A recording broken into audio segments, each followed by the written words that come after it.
Praise the Lord. आप सभी को जय मसीह की। परमेश्वर का धन्यवाद करती हूँ आज के इस खूबसूरत समय के लिए जो परमेश्वर ने मेरे और आपके जीवन में दिया है।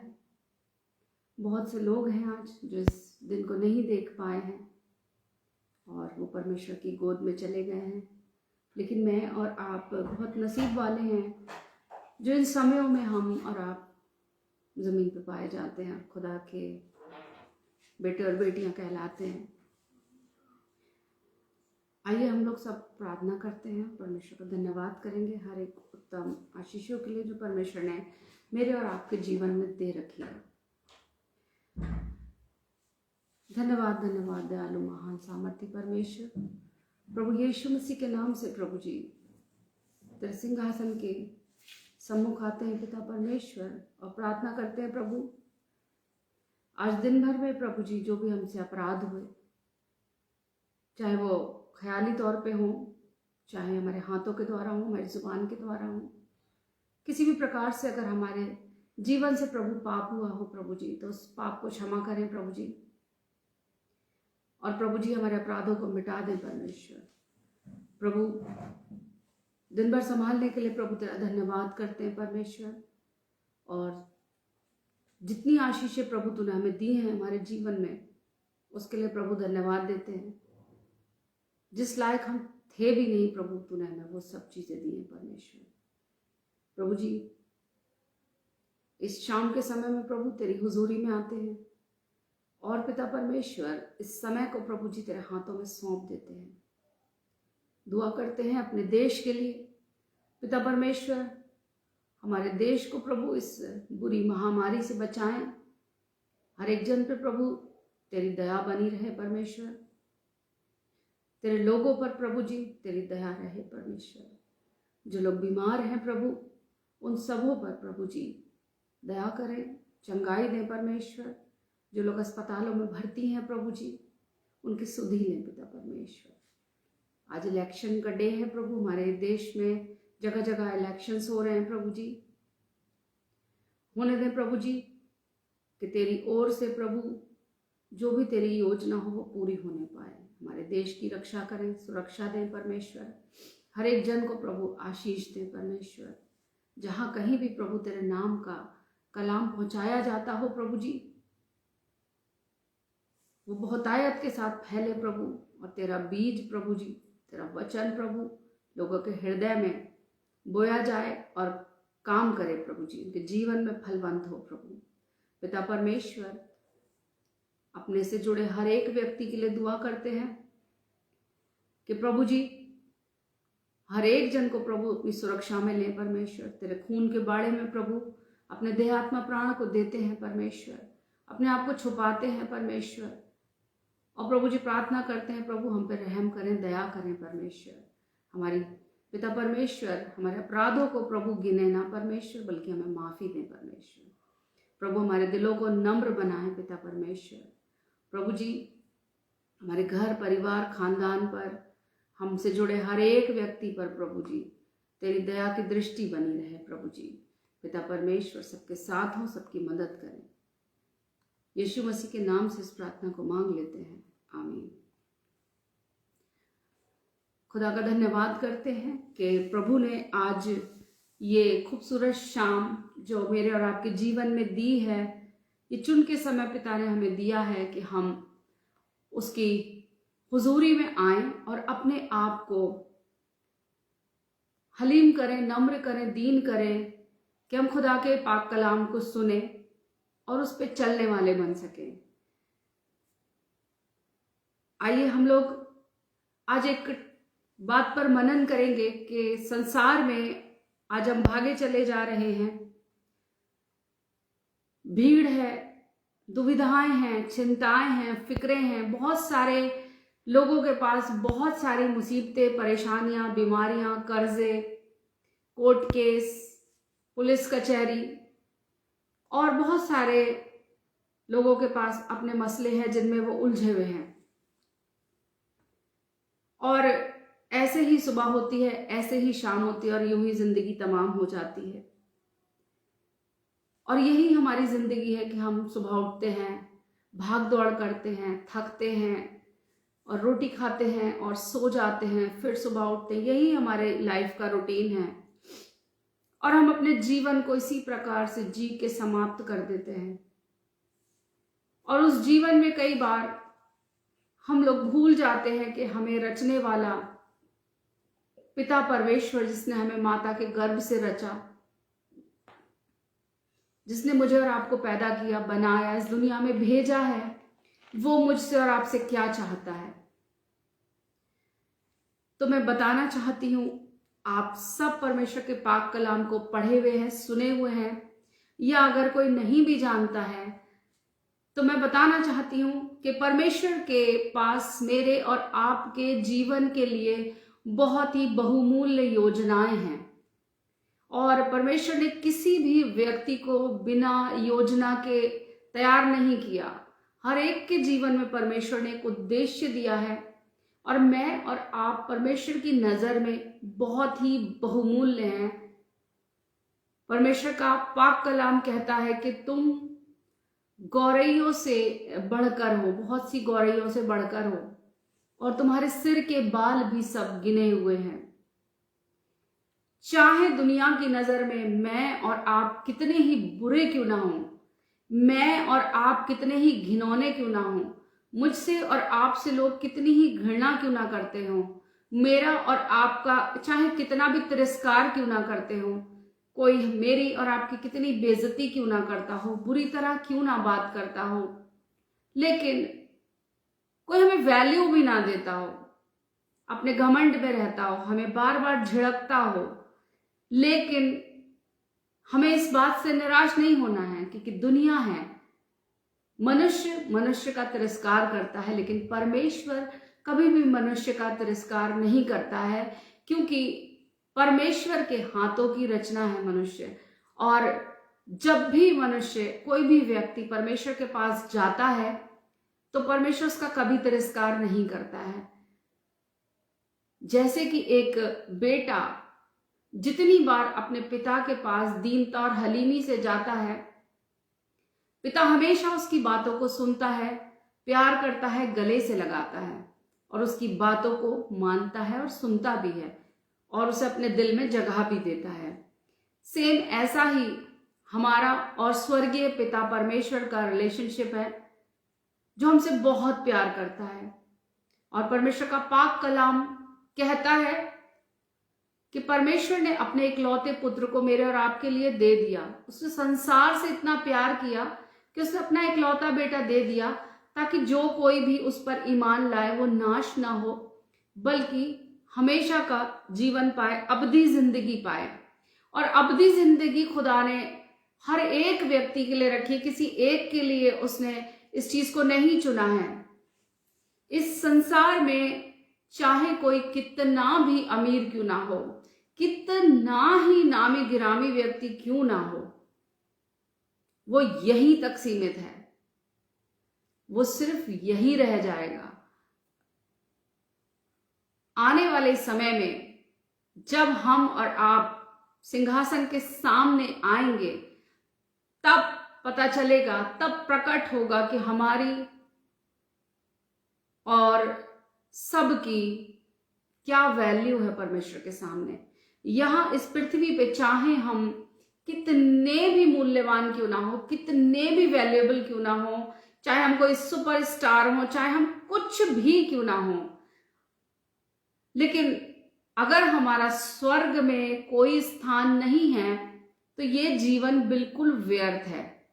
इसका कोई मायने नहीं रखता कि आप यहाँ पर कितने बड़े अधिकारी हैं, कितनी वैल्यू है आपकी, कितना आपके पास पैसा है, कितना आपका रुतबा है, इससे कोई मायने नहीं रखता।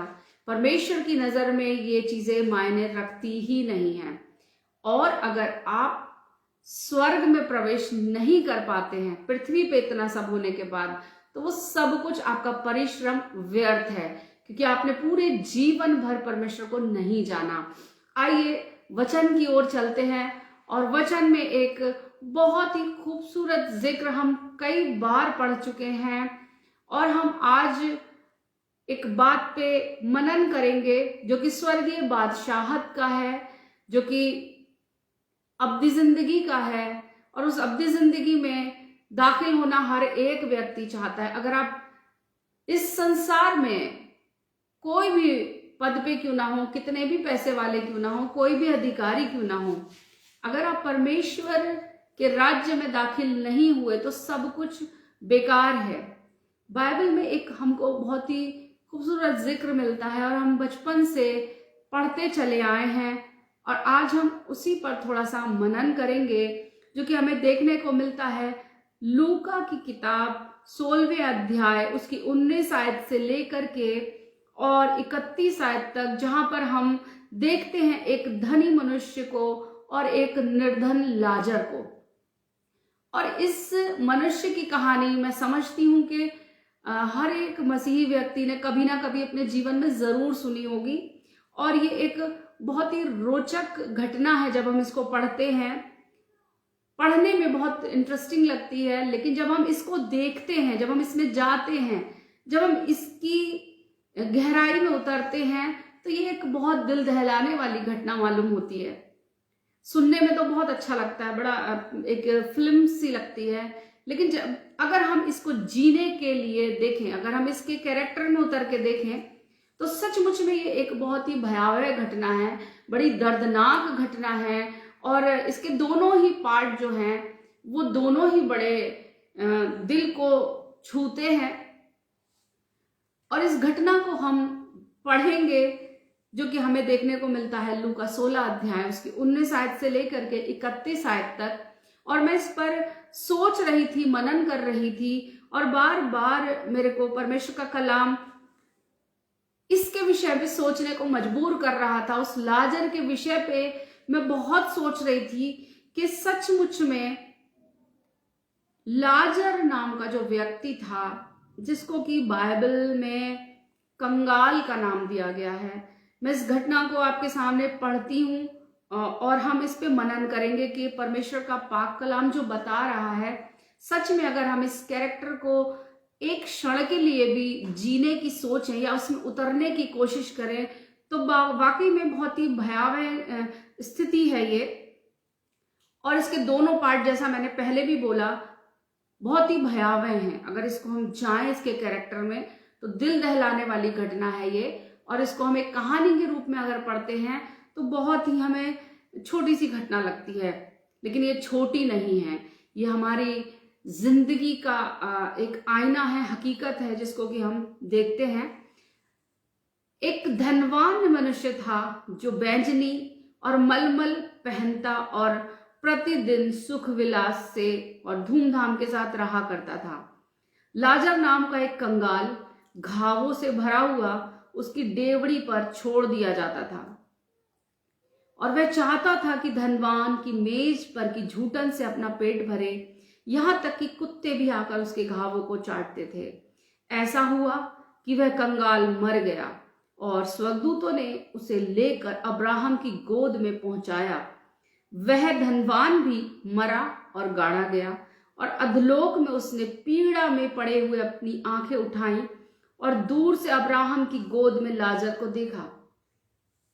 तब उसने पुकार कर कहा, हे पिता अब्राहम, मुझ पर दया करके लाजर को भेज दे ताकि वह अपनी उंगलियों का सिरा पानी में भिगो कर मेरी जीभ को ठंडी करे, क्योंकि मैं इस ज्वाला में तड़प रहा हूं। परंतु अब्राहम ने कहा, हे पुत्र, स्मरण कर कि तू अपने जीवन में अच्छी वस्तुएं ले चुका है और वैसे ही लाजर बुरी वस्तुएं, परंतु अब वह यहां शांति पा रहा है और तू तड़प रहा है। इन बातों को छोड़ हमारे और तुम्हारे बीच में एक भारी गड्ढा ठहराया गया है कि जो यहां से उस पार तुम्हारे पास जाना चाहे वे ना जा सके और ना कोई वहां से इस पार हमारे पास आ सके। उसने कहा, तो हे पिता, मैं तुझसे विनती करता हूं कि तू उसे मेरे पिता के घर भेज, क्योंकि मेरे 5 भाई हैं। वह उनके सामने इन बातों की गवाही दे, ऐसा ना हो कि वे इस पीड़ा की जगह में आए। अब्राहम ने उससे कहा, उसके पास तो मूसा और भविष्यवक्ताओं की पुस्तकें हैं, वो उनकी सुने। उसने कहा, नहीं हे पिता अब्राहम, यदि कोई मरे हुओं में से जाकर उनके पास जाए तो वे मन फिराएंगे। उसने उससे कहा, जब वे मूसा और भविष्यवक्ताओं की नहीं सुनते, तो यदि मरे हुए में से कोई जी भी उठे तो उसकी नहीं मानेंगे। परमेश्वर के पाक कलाम के पढ़े और सुने जाने पर आशीष हो, आमीन। हम इस घटना में जिक्र पढ़ते हैं एक धनवान व्यक्ति का, जो कि बहुत ही अमीर व्यक्ति है और बैंगनी रंग के और मलमल के वस्त्र पहनता है। बहुत ही उसका जो ड्रेस है, जो भी वो पहनता है, वो बहुत ही कॉस्टली होते हैं और खूबसूरत कपड़े। बैंगनी रंग बताता है कि वो कोई बहुत राजा महाराजा टाइप के वस्त्र पहनता होगा, या कोई बहुत व्यक्ति वो आलीशान घर में रहा करता होगा, उसका रहन सहन बहुत उच्च स्तर का होगा और वो प्रतिदिन सुख विलास और धूमधाम के साथ रहता था। कोई एक दिन भी ऐसा नहीं जाता था जिसमें वो उसे दुख उठाया हो या उदास रहा हो। प्रतिदिन उसके रूटीन में थी वो सारी चीजें, जो उसकी लाइफ बड़ी लग्जरियस थी और प्रतिदिन वो इन चीजों का आनंद लिया करता था।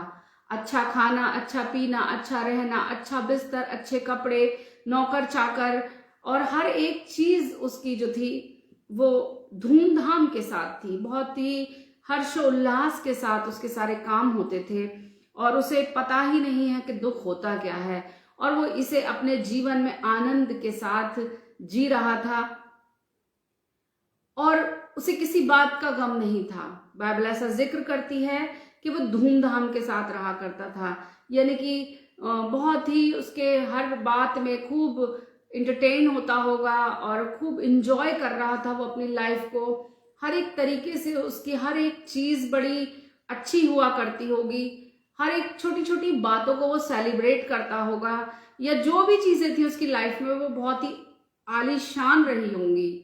मैं ऐसा सोचती हूँ कि वो बहुत ही जरूरत से ज्यादा अपने ऊपर खर्चा करता होगा, या उसकी छोटी छोटी चीजें भी बड़ी एक्सपेंसिव रहा करती होंगी, या उनको बड़ा अच्छा रूप दिया जाता होगा। छोटा सा बर्थडे भी अगर होता होगा तो वो उसको भी सेलिब्रेट करना छोड़ता नहीं होगा, या बहुत बहुत चीजें उसके पास होंगी जो कि प्रतिदिन वो उस चीज को एंजॉय करता था। क्योंकि नॉर्मल लाइफ में हम लोग हर चीज को प्रतिदिन एंजॉय नहीं कर पाते हैं, हमारी लिमिट्स होती हैं। हम लोग मिडिल क्लास फैमिली के हैं या हम लोअर क्लास फैमिली के, तो हम लोग के लिए कभी कभी होती है ये चीजें, लेकिन इसके लिए प्रतिदिन थी। और हम देखते हैं कि एक लाजर नाम का व्यक्ति था जिसको कि कंगाल की संज्ञा दी गई है। कंगाल जिसके पास कुछ भी नहीं था, कुछ नहीं था इस संसार के नजर से देखा जाए तो कंगाल हम उसी को कहते हैं जिसके पास अपना कुछ भी नहीं होता है, ना खाने को, ना पहनने को, ना रहने को, ना ही ओढ़ने को, ना बिछाने को, और उसको कंगाल की संज्ञा दी जाती है। जिसके पास कुछ भी ना हो, फूटी कौड़ी भी ना हो, उसको कंगाल कहा जाता है। और ऐसा एक व्यक्ति, एक तो कंगाल और ऊपर से वो घावों से भरा हुआ। इसमें किसी एक घाव का जिक्र नहीं है, बाइबल बताती है वो घावों से भरा हुआ था।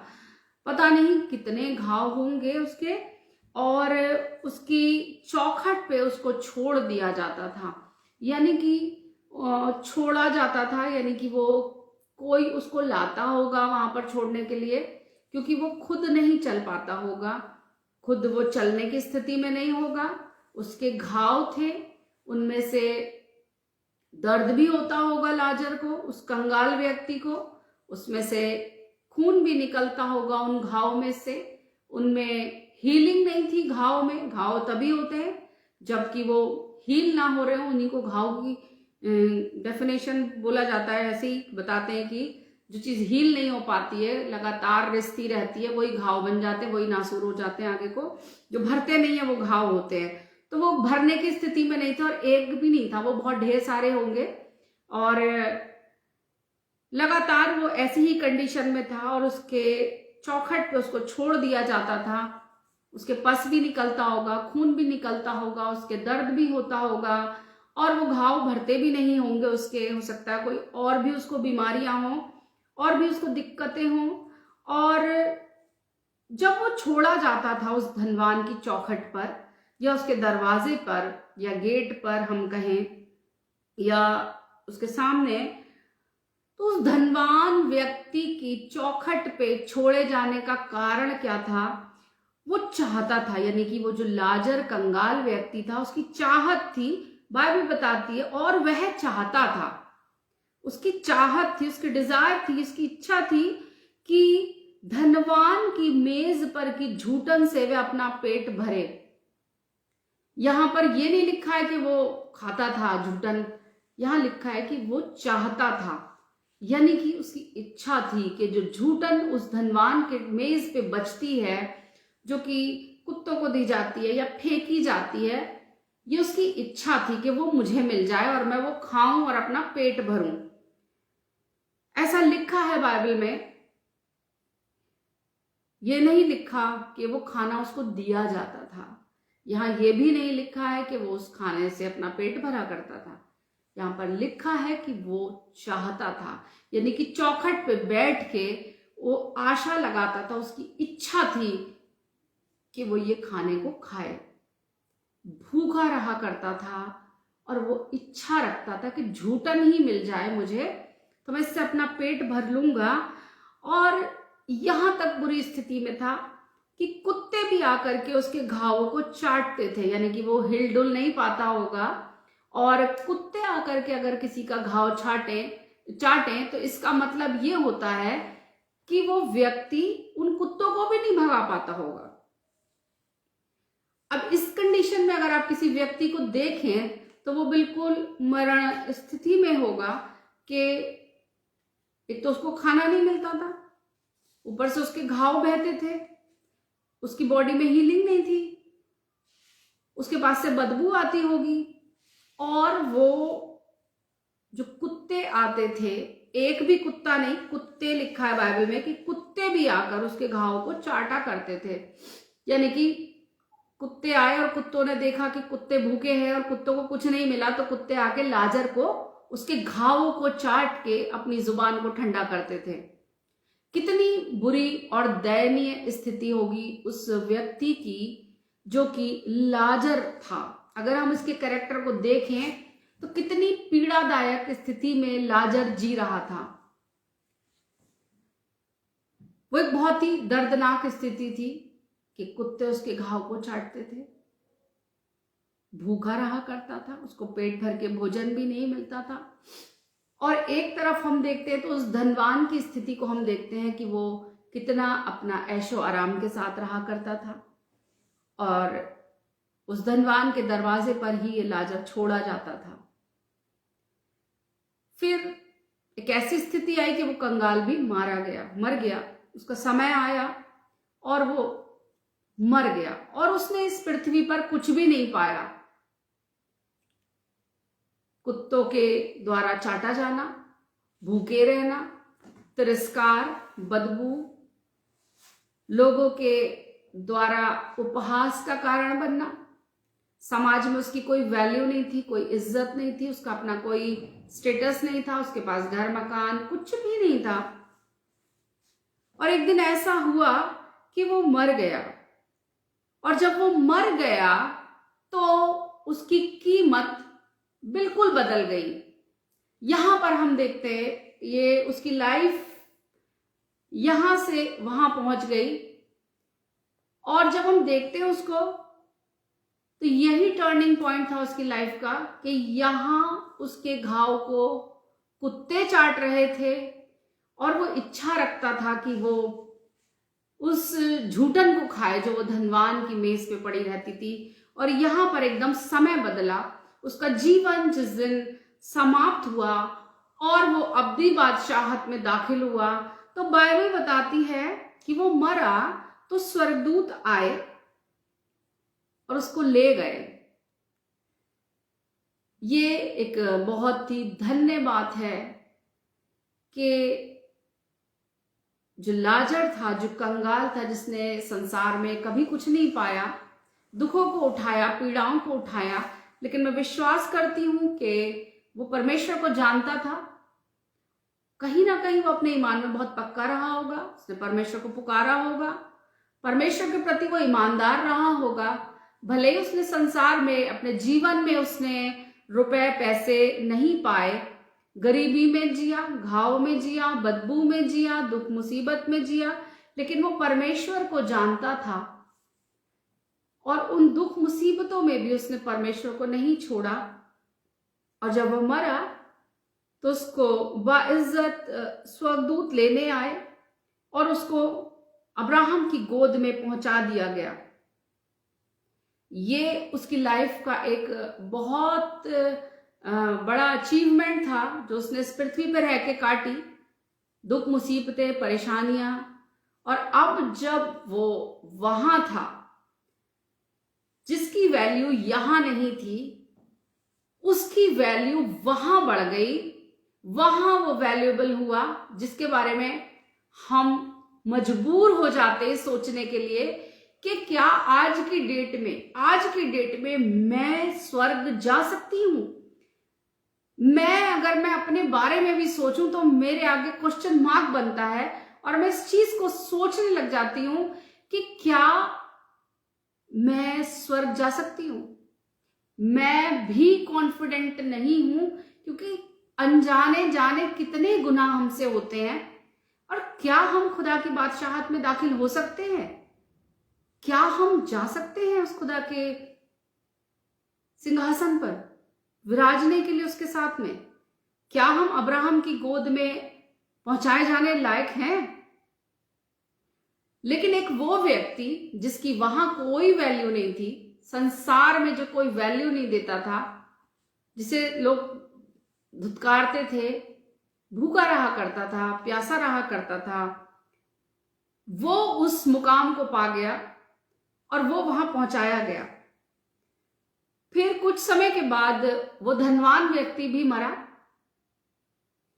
और जब वो धनवान मरा तो उसको स्वर्गदूत लेकर के नहीं गए। धनवान भी मरा और गाड़ा गया, यानी कि धनवान मरा, उसको मृत्यु आई, और गाड़ा गया उसको लोगों के द्वारा, उसके समाज के व्यक्तियों ने आकर के, उसके लोगों ने आकर के उसको गाड़ा, उसका संस्कार किया जो भी था, और वो अधलोक में पहुंचाया गया, पहुंचा वहां पर।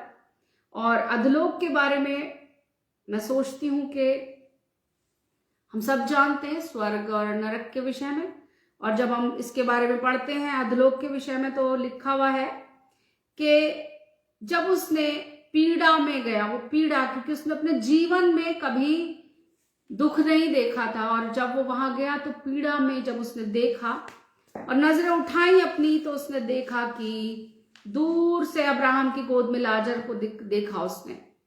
और जब उसने उस समय लाजर को देखा तो पहचाना, और उसने उसे तब नहीं पहचाना था जब वो उसकी डेवड़ी पे छोड़ा जाता था, या उसने उसे तब नहीं देखा जब वो उसके दरवाजे पे भूखा प्यासा और घाव में लथपथ पड़ा रहा करता था, लेकिन उसने उसे उस पीड़ा में से उसने उसे पहचाना और उससे आंख उठाकर देखा, और उसने पुकार कर कहा कि हे पिता अब्राहम, मुझ पर दया करके लाजर को भेज दे, लाजर को भेज दे, ताकि वह अपनी उंगली का सिरा पानी में भिगोकर मेरी जीभ को ठंडी करे, क्योंकि जिस स्थान पर अब ये धनवान व्यक्ति था वहां पर पानी भी नहीं था, आग की ज्वालाएं थी, गर्माहट थी, वहां पानी नहीं था, और उसकी जुबान बिल्कुल सूख गई होगी। और वो कह रहा है कि लाजर से कहे कि अपनी उंगली का एक सिरा भिगो के मेरी जुबान पे रख दे कि मेरी जीभ वो ठंडी कर सके। मतलब आप सोच के देखिए कि क्या एक बूंद या किसी की एक उंगली के सिरे से हम अपनी जुबान को ठंडा कर सकते हैं? नहीं। लेकिन इधर वो धनवान व्यक्ति ऐसी डिमांड कर रहा है कि लाजर को भेज दो, क्योंकि लाजर आज उसको उसकी वैल्यू पता चल रही थी कि मैं कहाँ हूं और लाजर कहाँ है। और लाजर अगर अपनी उंगली का एक सिरा मेरे मुंह में लगा देगा तो मुझे शांति मिलेगी, मेरी जुबान जो है ठंडी हो जाएगी, क्योंकि मैं इस ज्वाला में तड़प रहा हूं। आज उसको एहसास हो रहा था कि मैं तड़प रहा हूं और ये शांति में है, और लाजर जो है अच्छी जगह पर पहुंचाया गया है।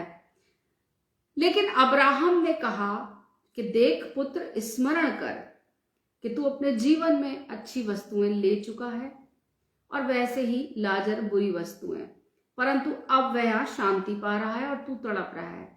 यानी कि दोनों ही व्यक्तियों की लाइफ को हम देखें तो एक ने लाइफ में दुख भोगा, दूसरे ने सुख भोगा। लाजर के जीवन में दुख था तो उसने अपने दुख को किसी के साथ बांटा नहीं, क्योंकि उसका दुख बांटने लायक नहीं था। वो उसको सहता रहा और परमेश्वर को पुकारता रहा होगा और उस पीड़ा को सह रहा था। लेकिन जो धनी व्यक्ति था उसके पास इतना कुछ था, इतनी सारी खुशियां थी कि वो उन खुशियों को लोगों में बांट सकता था। वो अपने धन का प्रयोग गरीबों की मदद करके, लाजर को सहारा दे करके, उसको सपोर्ट करके कर सकता था। लेकिन इस धनवान व्यक्ति ने कभी इस बारे में सोचा ही नहीं। इसने अपने पैसे का, अपने रुतबे का, अपने किसी भी चीज को इसने किसी के साथ शेयर नहीं किया, बल्कि ये उसको एंजॉय करता रहा अकेले। इसने अपने धन को परमेश्वर के लिए भी शायद नहीं दिया होगा और इसने कुछ ऐसे काम किए होंगे जो परमेश्वर की नजर में अच्छे नहीं थे, क्योंकि बहुत ज्यादा पैसा भी हमको अंधा बना देता है और कई सारे पाप करवाता है। क्योंकि जो चीजें परमेश्वर की ओर से हमारी लाइफ में नहीं होती वो दुख को लेकर के आती है, पाप को लेकर के आती है। तो ये व्यक्ति जो धनी था, हो सकता है कई बार ये पाप में फंसा हो या इसके द्वारा बहुत सारी बातें ऐसी हुई जो परमेश्वर को पसंद ना आई हो, जिसके कारण से ये आज दुख भोग रहा था और ज्वाला में पड़ा हुआ था, जलन में था, तड़प रहा था और वहां इसको शांति नहीं थी। और ये वहां से एक बात को कहता है, अब्राहम से कहता है, गुहार लगाता है कि मैं बहुत तड़प रहा हूं, मुझे बहुत परेशानी है। लेकिन अब्राहम की तरफ से जो जवाब आता है वो ये है कि अब हम इन बातों को छोड़, अब हमारे तुम्हारे बीच में एक बाहरी कड़ा ठहराया गया है, जो यहां से उस पार और उस पार से यहां कोई आर पार नहीं आ सकता। यानी कि एक जहान जिसकी हम बात करते हैं, एक ये है और एक वो है, ऐसे हम मानते हैं, और दोनों के बीच में बहुत बड़ा अंतर है। और वो अंतर हम जानते हैं, वो अंतर कहाँ से आता है? हमारे ही कर्मों से, हमारे ही विश्वास से, हमारे ही द्वारा वो आता है। अगर हम परमेश्वर को जानते हैं, मानते हैं, उसके वचन पे चलते हैं, उसको पुकारते हैं, उसके साथ प्रतिदिन चलते हैं और हमारे कर्म भी हमारे वचन के अनुसार होते हैं, तो हम सचमुच में बादशाहत में ही दाखिल होते हैं खुदा की। और जब हम वचन पे नहीं चलते हैं, परमेश्वर के अनुसार नहीं हमारा जीवन होता है, हम पाप में जीवन जीते हैं, तो हम सचमुच में हमारे जीवन का जो रास्ता है वो बदल जाता है और हम कहाँ जाते हैं? उस धनवान व्यक्ति के समान बुरी जगह जाते हैं। और दोनों के बीच में अंतर है, ना तो वो यहां से वहां पहुंचाया जा सकता, ना यहां से वहां, दोनों जगह की अपनी अपनी बाउंड्रीज हैं और दोनों जगह से इधर उधर आया जाया नहीं आ सकते। और ये बात हम लोगों को बहुत अच्छी तरह जानना आना चाहिए। आज की डेट में भी लोग बहुत सारी बातें करते हैं कि अगर कोई मर गया तो उसको बोलते हैं कि वो हमें दिखाई देता है, आता है, जाता है, हमारे घर में रहता है, चलता फिरता दिखता है। ऐसा नहीं है। जो स्वर्ग गया वो स्वर्ग जाके परमेश्वर की गोद में है, वो आपके पास नहीं आ सकता। और जो जहां बुरी स्थान पर है वो सिर्फ आपको दुष्ट आत्माओं के रूप में दिख के परेशान कर सकता है, इससे ज्यादा और कुछ नहीं। वो भी वहां से ऐसे वापस नहीं आ सकता। और यहां पर हम जिक्र देखते हैं कि वो विनती करता है, कहता है कि तू उसे मेरे पिता के घर भेज दे। यानी कि वो नीचे से अधलोक से गुहार लगा रहा है कि तू लाजर को मेरे भाइयों के पास भेज दे और जाकर के लाजर इस बात की गवाही दे कि देखो मैं किस स्थान पर हूं और जो तुम्हारा भाई है वो किस स्थान पर है, और मेरे भाइयों को वो समझा दे कि वो सुधर जाएं और अच्छा जीवन जिए, क्योंकि मैं यहां दुख उठा रहा हूं और वो इस स्थान में ना आए। ऐसा उसने रिक्वेस्ट करी। लेकिन अब्राहम ने उससे कहा कि जो लोग इस संसार में हैं, जो लोग जिंदा हैं, उनके पास तो पाक कलाम है, मूसा की भविष्यवक्ताओं की पुस्तकें हैं। यानी कि कितनी बड़ी बात है कि मुझे और आपको नरक में जाने से बचाने के लिए पाक कलाम है। हमारे पास एक गाइडलाइन है कि हम उसके अनुसार चल के अपने जीवन को बचा सकते हैं, बच सकते हैं अपने कर्मों के द्वारा, अपने विश्वास के द्वारा, परमेश्वर की संगति में रह के, परमेश्वर के साथ चल के हम बचा सकते हैं उन बातों को। आप कोई भी हो, जो भी वचन सुन रहा हो, कलाम को हल्के में ना लें, क्योंकि कलाम हल्का नहीं है।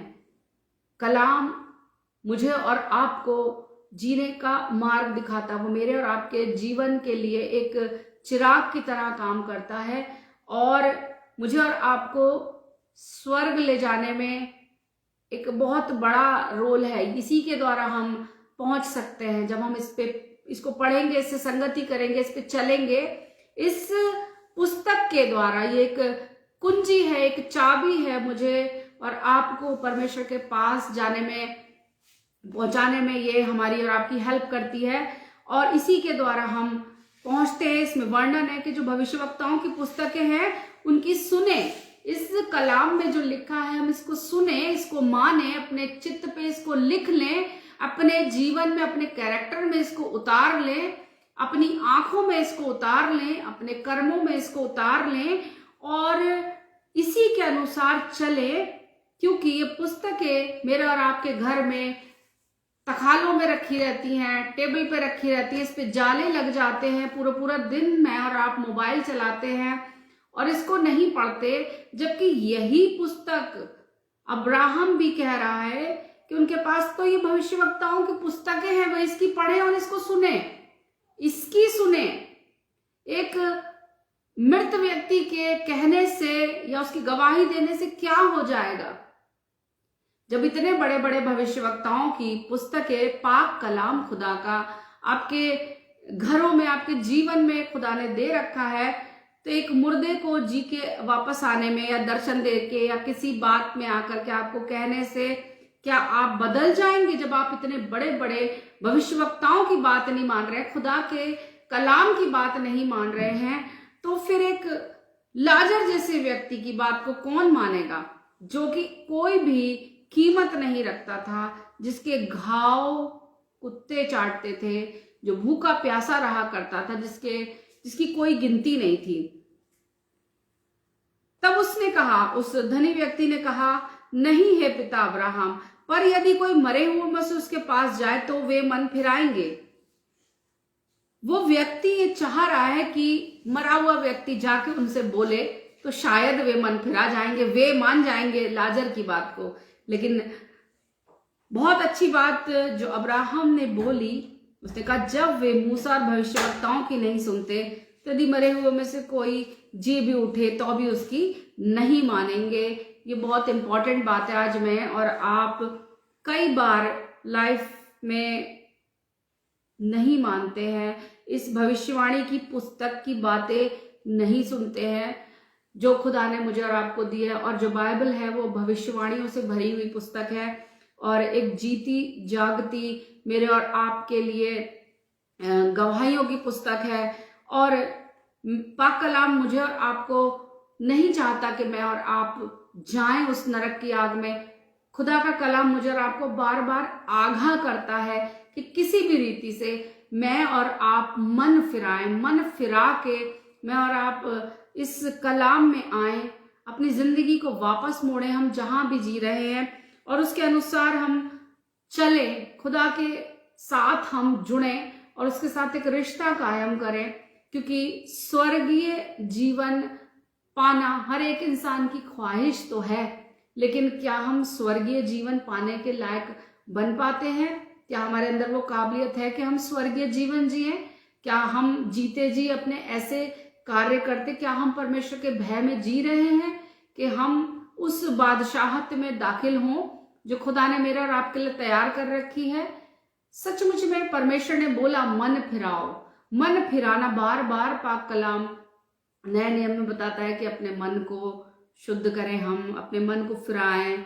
और आज हमें अपने मनों को फिराने की जरूरत है कि हम अपने मन को फिराएं, अपने जीवन से दुष्टता की सारी बातों को निकाल दें। क्योंकि ये दुनिया जो भी आपको चैन, सुख, पैसा, ऐशो इशरत और जो चकाचौंध दिखाती है, ये यहीं का यहीं रह जाएगा।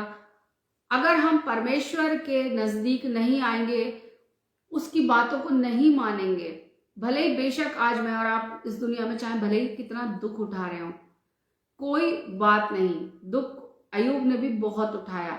दुख परमेश्वर के हर उस व्यक्ति ने उठाया जो परमेश्वर की संगति करता था।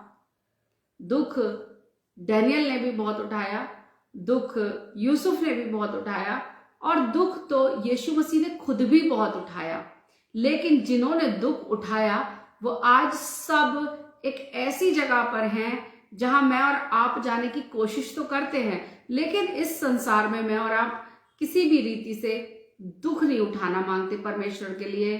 तो और अपने कर्मों के द्वारा मैं और आप बहुत दोषी ठहर जाते हैं, चाहे वो छोटे छोटे पाप हों, चाहे वो छोटी छोटी बातें हों या सताव हो किसी भी प्रकार का।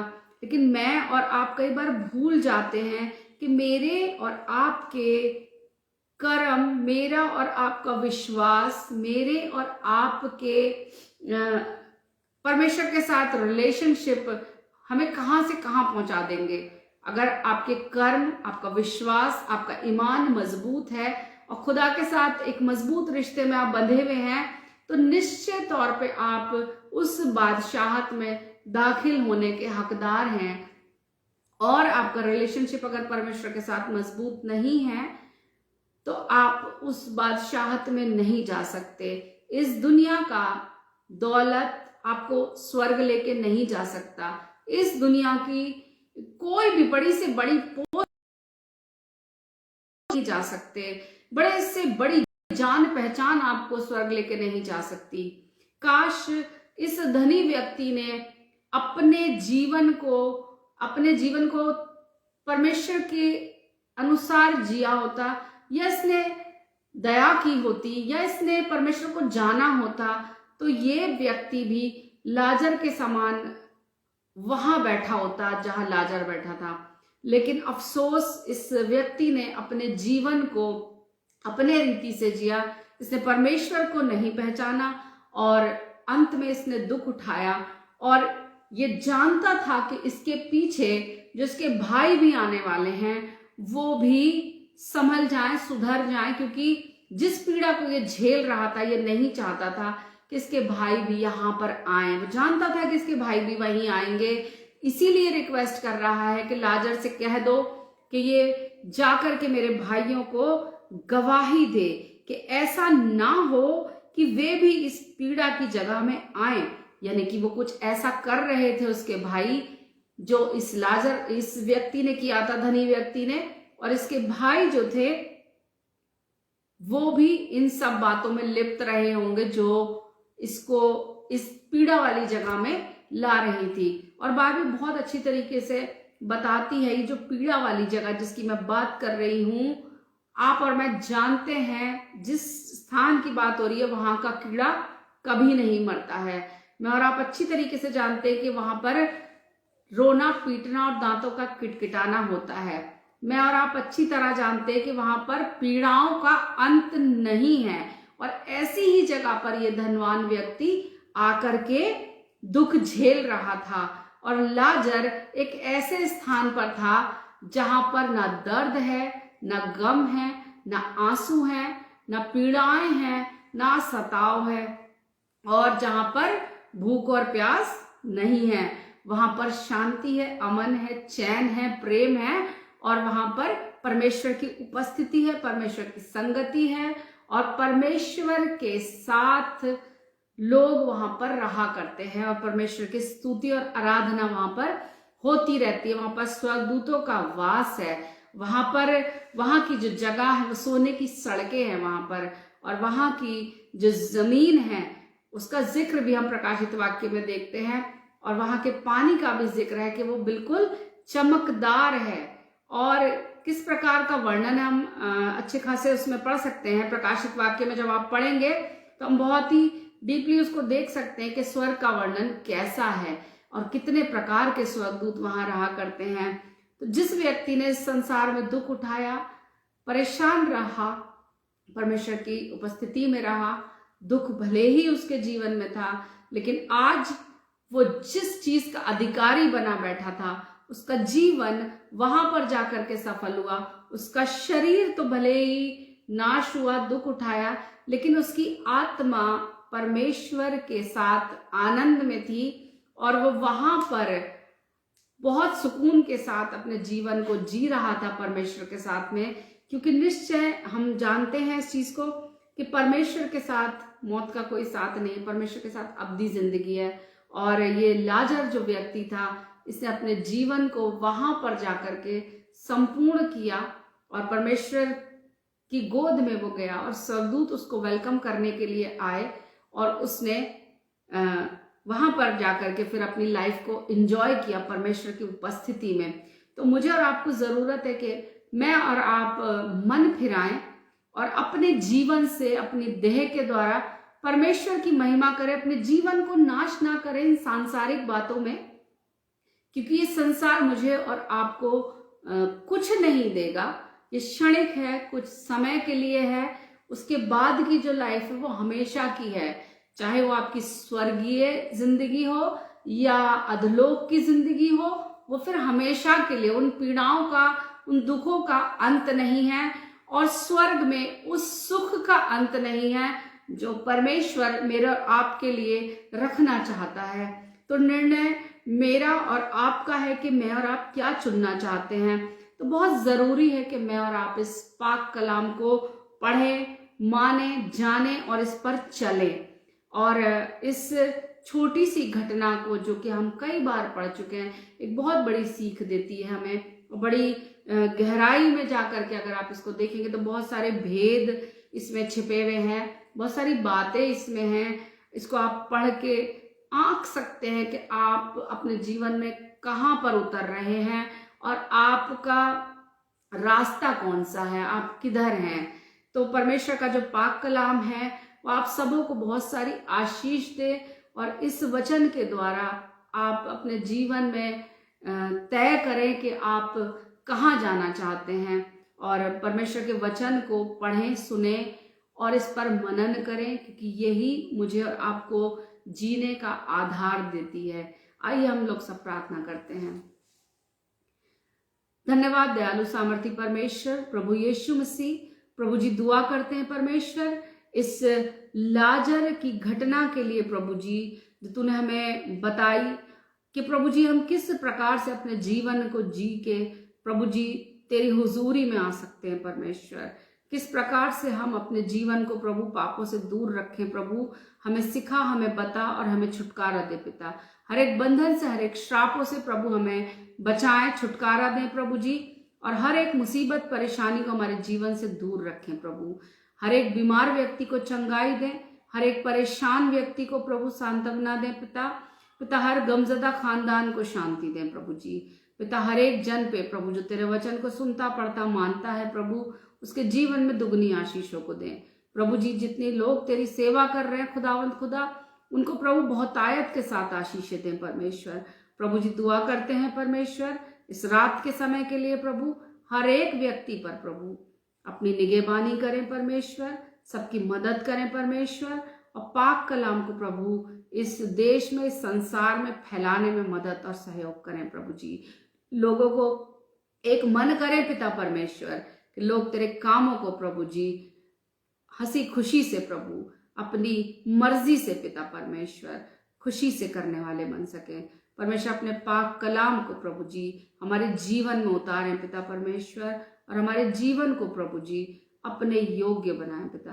प्रभु जी इस प्रार्थना को यीशु के नाम से मांग लेते हैं, आमीन। परमेश्वर का धन्यवाद हो इस पाक कलाम के पढ़े और सुने जाने पर। आप सबों को परमेश्वर बहुत आशीष दे। जय मसीह की।